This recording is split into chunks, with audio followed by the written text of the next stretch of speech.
Hello दोस्तों, मैं हूं नीलेश कुमार जोशी। आप सबका मेरे यूट्यूब चैनल पे स्वागत है।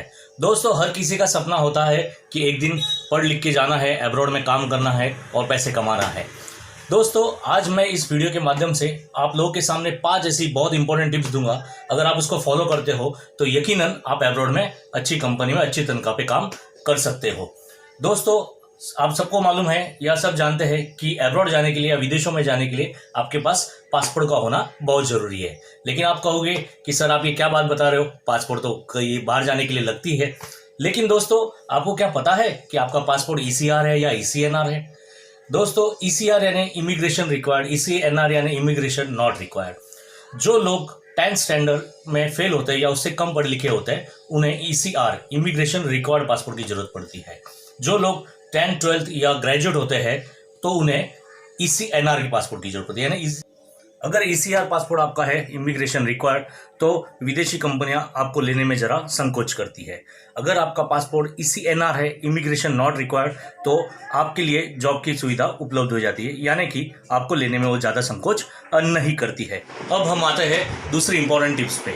वो है कि आप अप्लाई कैसे करें, सोर्स ऑफ इंफॉर्मेशन कहाँ है, कहाँ से आपको पता चलेगा कि जॉब वहाँ पे है और आपको कहाँ पासपोर्ट जमा करना है या फिर कौन सी ऑफिस में आपको जाना है।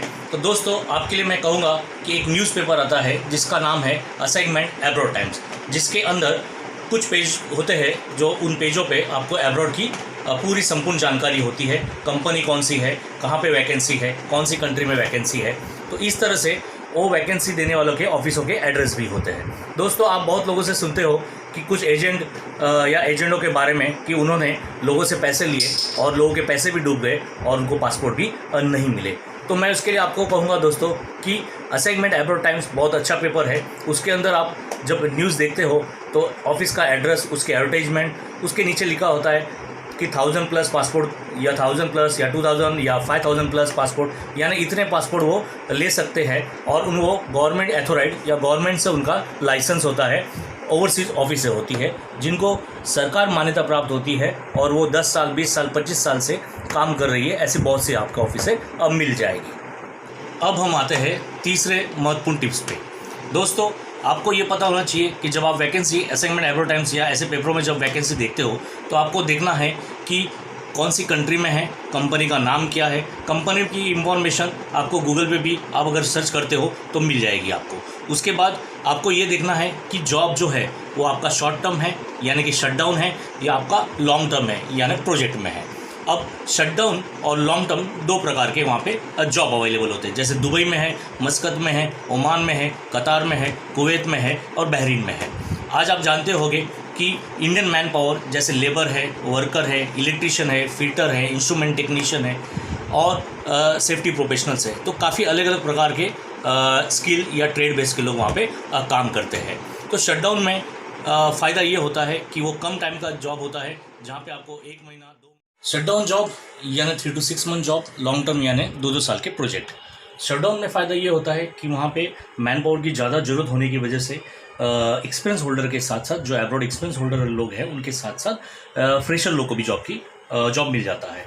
लॉन्ग टर्म की बात करें तो शटडाउन के कंपेयर में लॉन्ग टर्म में थोड़ी सैलरी कम होती है, लेकिन जो जॉब होता है आपका लंबे समय का होता है, जैसे 2-2 सालों का जॉब होता है।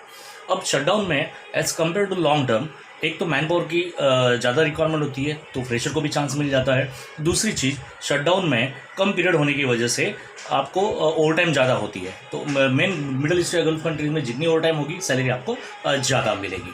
और शटडाउन खासकर उन लोगों के लिए और अच्छा है जो शादीशुदा है, फैमिली वाले लोग हैं, तो वो 2-2 साल का लंबा पीरियड वहाँ नहीं रह सकते। तो शटडाउन साल में 2 शटडाउन जैसे 3 या 4 महीने या 5 महीने का शटडाउन करके भी अपनी फैमिली सर्वाइव अच्छे से कर सकते हैं। इसके बाद टिप्स नंबर 4 जो आती है कि आपका एक्सपीरियंस क्या है। अब अब्रॉड में अप्लाई करने के लिए मिनिमम आपके खुद के एजुकेशन के साथ साथ मिनिमम आपका 1-2 साल 3 साल का एक्सपीरियंस होना अब बहुत ज़रूरी है। अब आप जिस कंपनी के लिए काम कर रहे हो या जिस कंपनी में जैसे कि कंस्ट्रक्शन में काम कर रहे हो या इंडिया में केमिकल, क्योंकि mostly oil and gas industry बहुत कम है तो हमारा oil and gas related experience नहीं होता। लेकिन अगर आप सोचते हो कि ऑयल एंड गैस में मेरा नॉलेज नहीं है तो मुझे गल्फ कंट्रीज़ में भी ऑयल एंड गैस में काम नहीं मिलेगा, तो ऐसा नहीं है। आपका एजुकेशन के साथ साथ आपको टेक्निकल बैकग्राउंड है या आप सेफ्टी प्रोफेशनल्स हो आपके साथ अगर आपका नॉलेज है तो आप वहाँ पे इंटरव्यू दे सकते हो। जैसे ओवरसीज ऑफिसों में एब्रॉड के से क्लाइंट आते हैं, वो आपके इंटरव्यू लेते हैं। इंटरव्यू लेने के बाद आपको इंटरव्यू के टाइम पता चल जाता है कि मैं सिलेक्टेड हूँ। अगर पासपोर्ट आपका जमा है तो आप सिलेक्टेड हो, पासपोर्ट नहीं जमा है तो आप फेल हो जाते हो। पासपोर्ट जमा हो जाता है, उसके बाद आपका मेडिकल होता है और आप एब्रॉड के लिए आपका फ्लाइट का डेट बता दिया जाता है। शटडाउन मोस्टली आपके फ्री ऑफ चार्ज होते हैं, जिसमें आपको पैसा पे नहीं करना पड़ता, बट लॉन्ग टर्म में कोई ऑफिस आपसे सर्विस चार्ज मिलती है। और सर्विस चार्ज लेने के बाद जब आप वहाँ पे जॉब करते हो तो बहुत कंपनी आपको सर्विस चार्ज रिटर्न भी करती है।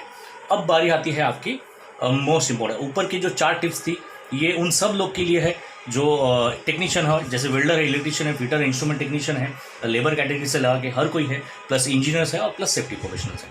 अब 5वीं जो बारी आती है टिप्स नंबर 5, जिसमें हम स्पेशल सेफ्टी प्रोफेशनल्स के लिए कहेंगे। जैसे आप इंडिया में कोई डिप्लोमा करते हो, जैसे इंडस्ट्रियल सेफ्टी या फायर एंड सेफ्टी का आप 1 साल का डिप्लोमा करते हो और आप एब्रॉड के लिए जब ट्राई करते हो मिडिल ईस्ट कंट्री जैसे दुबई, कतार, ओमान, मस्कत, कुवैत, बहरीन के लिए, तो आपको पता चलता है कि आपको इंटरनेशनल सर्टिफिकेशन की जरूरत है। जैसे ओशा होना चाहिए आपके पास, आयुष होना चाहिए, निबोश होना चाहिए। बहुत बार आप वहाँ रिजेक्ट हो जाते हो, आपको वहाँ पता जाके चलता है कि आपको इंटरनेशनल सर्टिफिकेट की भी ज़रूरत है। अगर आप सेफ्टी डिप्लोमा के बेस पे सीधा सेफ्टी ऑफिसर के लिए अप्लाई करोगे तो आपको जॉब मिलना मुश्किल हो जाता है, क्योंकि मिडल ईस्ट कंट्रीज़ में वहाँ के क्राइटेरिया के हिसाब से और यूके और अमेरिकन स्टैंडर्ड लॉ के हिसाब से वहाँ पे सेफ्टी ऑफिसर जैसे पोस्ट के लिए आपके पास नेबोश का होना जरूरी है।